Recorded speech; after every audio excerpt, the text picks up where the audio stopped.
Vous avez été devant le juge d'instruction et le procureur hier. Dites-nous concrètement, qu'est-ce qui s'est passé? Oui, effectivement, hier, le juge d'instruction nous a reçus à son cabinet pendant toute la journée pratiquement. Et il nous a confirmé notre inculpation pour complicité, regroupement de malfaiteurs et tout ce que vous voulez dans les incendies de Lomé, de Kara, des marchés de Lomé et de Kara. Et il nous a confirmé donc les astreintes auxquelles nous sommes tenus, c'est-à-dire que je n'ai pas le droit de quitter le territoire togolais, je n'ai pas le droit de quitter la commune de Lomé et il me demande de ne plus réagir sur les médias et dans les meetings à propos de ce dossier-là.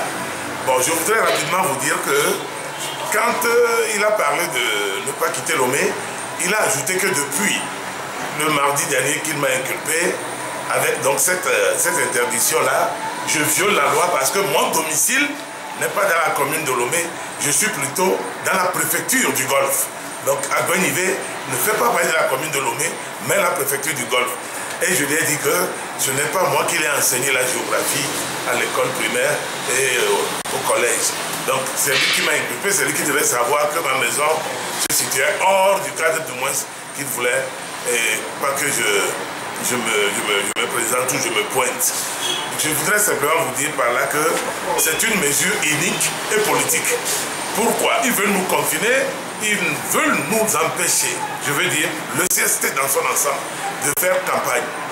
Le fait même d'appeler tous nos militants sur tous ces territoires à aller se faire recenser et prendre leur carte d'électeur, ça complètement décousu leur stratégie.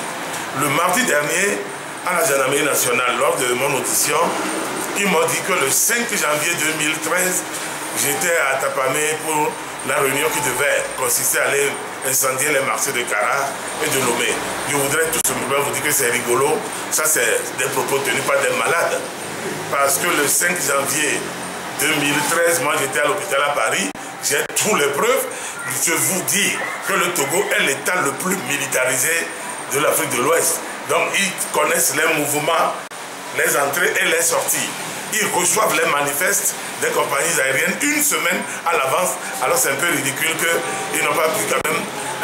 Mon cas les a échappés à ce niveau-là.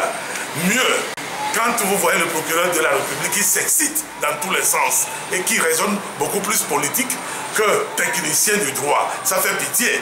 Parce que unir le parti de Faure Gnassingbé, quand UNIR a voulu répondre au communiqué du Parti socialiste français, la réunion que ce parti a tenue, tenez-vous bien, ne s'est pas tenue au siège de UNIR, mais plutôt dans le bureau du procureur de la République du Togo, qui certainement a sa carte et sa place au bureau politique de UNIR. Sinon, nous ne voyons pas l'importance d'aller faire donc une réunion politique dans le bureau du procureur de la République.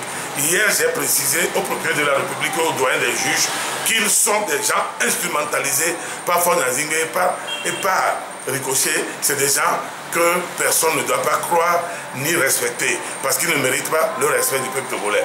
Voilà en quelque sorte ce qui s'est passé. Et après, ils nous ont sorti l'histoire des étudiants qu'ils ont traqués à Kara, à 450 km de Lomé, à l'université de Kara, qu'ils ont traqué, gourdiné, matraqué avec les machettes, des flèches, tout ça, et que le CST, je dis bien, le CST a généreusement soigné et nourri.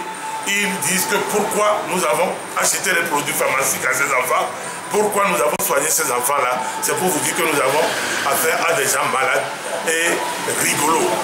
Ils nous ont ensuite parlé de ce garçon très incité qui est passé sur TVT, pour dire que c'est celui qui a incendié les marchés, Mohamed Loum alias Tometi.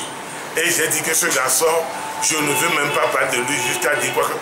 Je ne le connais ni d'Adam ni d'Ève. Mais que ce garçon pour moi est un malade, un rigolo, comme ceux qui sont en train de l'envoyer tourner les yeux vers où vous voyez. Merci beaucoup, M. Bass. Je vous en prie.